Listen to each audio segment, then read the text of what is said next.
ওরা ভেবেছিল নর্দমার পচা গন্ধে সব অপরাধ চাপা পড়ে যাবে, কিন্তু একটা ছোট্ট স্যান্ডেল আর পচা মাংসের টুকরো সব ফাঁস করে দিল।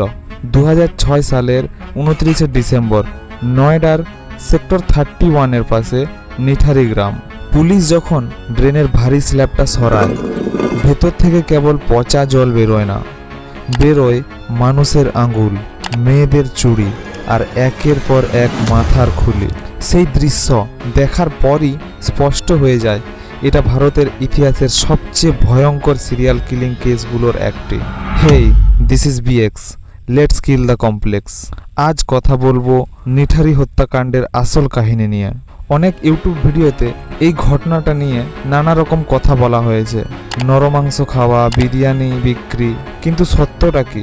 2005 থেকে 2006 সালের মধ্যে ঘটে যাওয়া এই ঘটনায় 19টি নিখোঁজ শিশু ও তরুণীর দেহাংশ উদ্ধার হয়।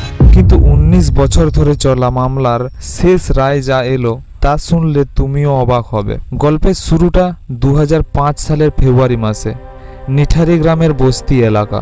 পুরো জায়গাটা তখন নয়ডার বড় বড় সেক্টরের ঠিক গায়ে লাগানো এক টুকরো গরিব পাড়া।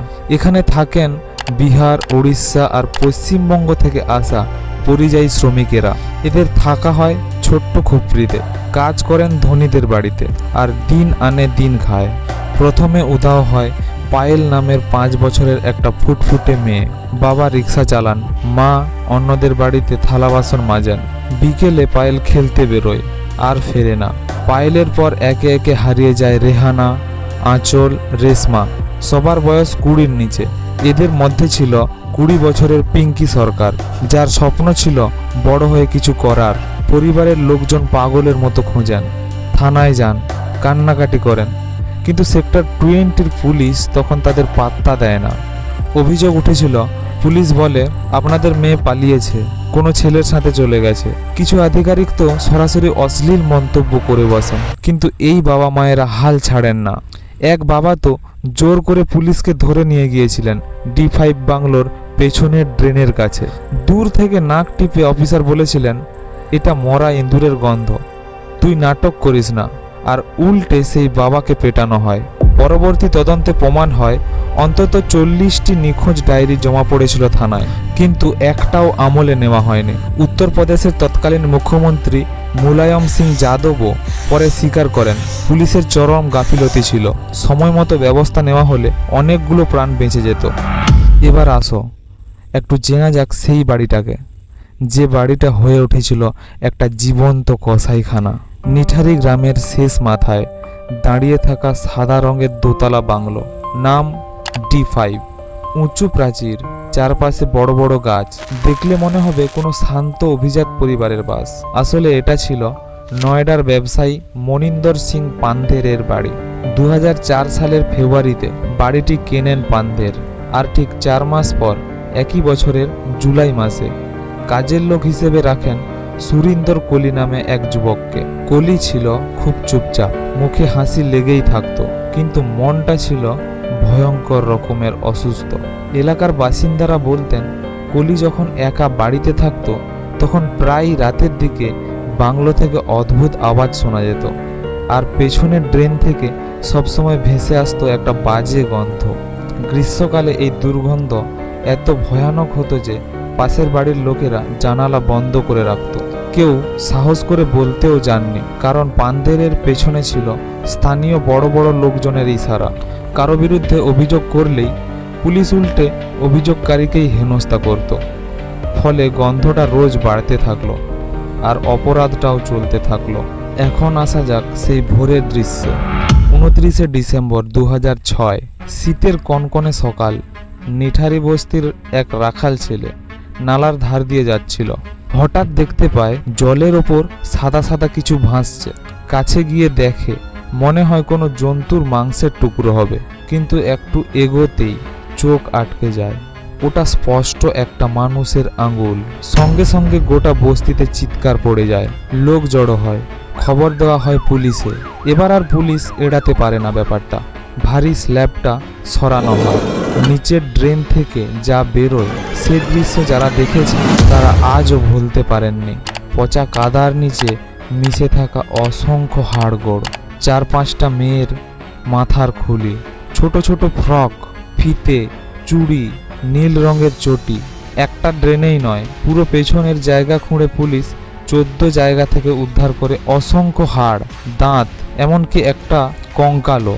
মোট 15টার মতো মাথার খুলি উদ্ধার হয় সেখানে।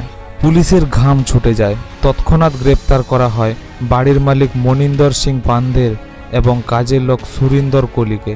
কিন্তু জেরা শুরুর পর যা বেরোয় তা কোনো সিনেমার ভূতের গল্পকেও হার মানায়। পুলিশি হেফাজতে প্রথমে চুপ ছিল সুরিন্দর কোলি, কিন্তু পরে যা বলে তার সারমর্ম শুনলে গা শিউরে ওঠে। সে জানায় ছোট মেয়েদের দেখলে তার মধ্যে একটা অদ্ভুত তাড়না কাজ করত।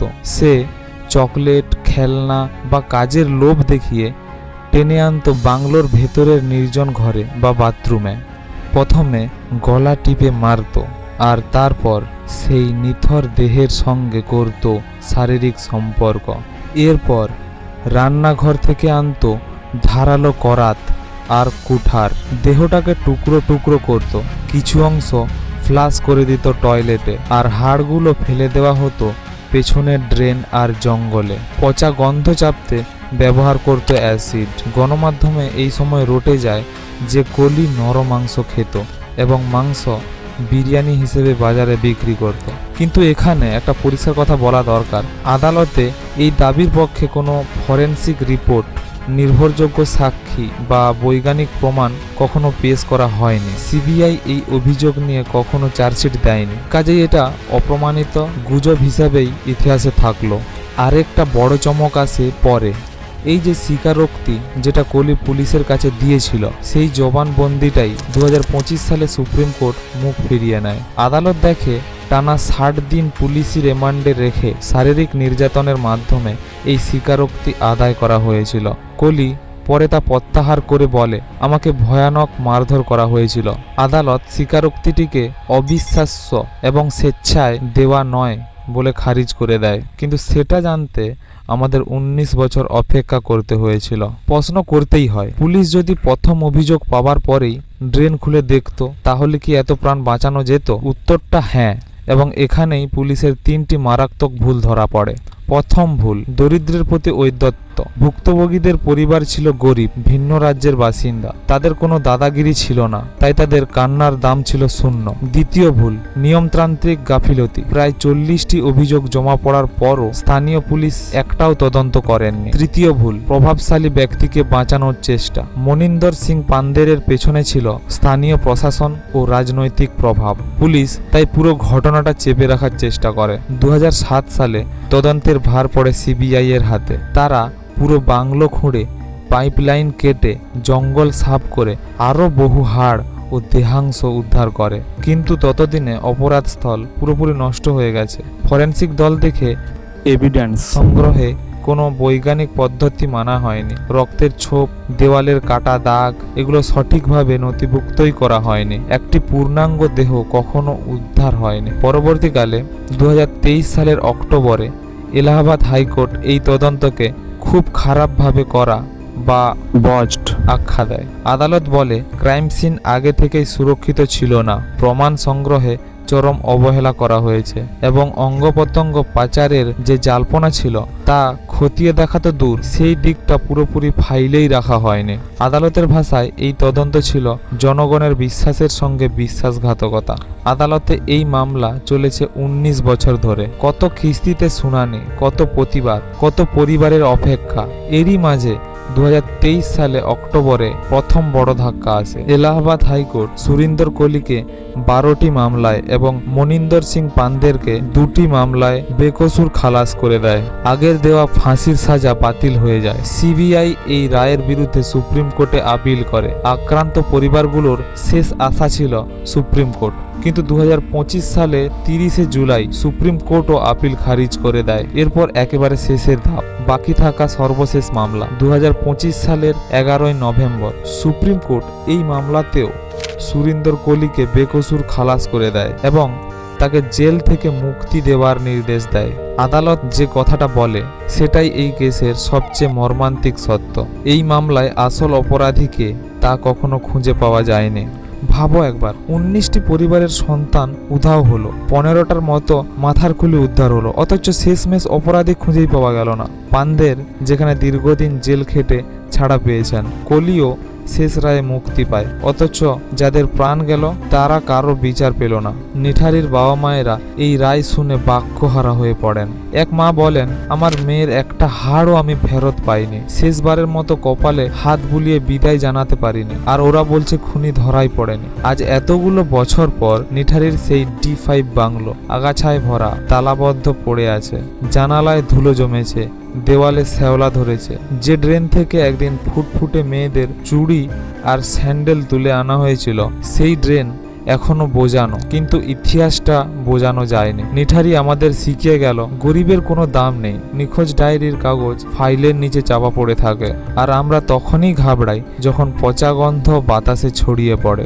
এই ঘটনার পর আইনে কিছু পরিবর্তন এসেছে, পুলিশের তদন্তের পদ্ধতি নিয়ে প্রশ্ন উঠেছে বারবার, কিন্তু নিঠারির শিশুদের জীবনের বদলে বিচার আমরা কখনোই পাইনি। আচ্ছা, তোমার কি মনে হয় নরখাদকের যে গল্পটা আসলেই কি সত্যি, নাকি সত্যিটা চাপা পড়ে গেছে? আর হ্যাঁ, এখানে ক্লিক করে তুমি লখনৌ ব্লু ড্রাম মার্ডার কেসটা ভালোভাবে জানতে পারবে। দেখা হচ্ছে ওখানে। বাই।